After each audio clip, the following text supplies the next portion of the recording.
টিভিতে যেটা দেখলাম এটা 5.2, কিন্তু ইনজিওরটা সে তুলনায় একটু বেশি হয়েছে।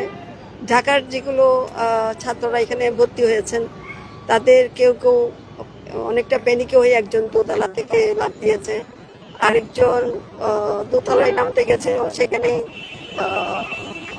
ঝুলেছিল, ওখান থেকে পরে ব্যালেন্স হারিয়ে পড়ে গেছে।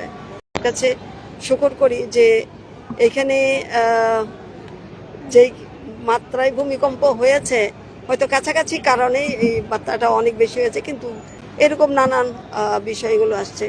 তো আমরা সবাই মিলে চেষ্টা করি যাতে আমরা তাদের জন্য ভালো চিকিৎসাটা দিতে পারি, ভালোভাবে তারা তাদের নিজ দেশ বাসায় ফিরে যাক, এটাই আমরা প্রার্থনা করতে পারি। আপনার রাজধানীর হাসপাতালগুলোকে আলাদা কোনো ধরনের নির্দেশনা দিয়েছেন কিনা, বা যারা আহত হয়েছে তাদের আমরা সবগুলো বলেছি যাতে চিকিৎসার কোনো ত্রুটি না হয়, এবং সেটা আপনারা তো দেখছেন এখানে যারা ভর্তি হয়েছে আলহামদুলিল্লাহ তাদের তো চিকিৎসা চলছে, এবং সবগুলো হাসপাতালে গিয়ে বলা, সব মানে সরকারি হাসপাতাল।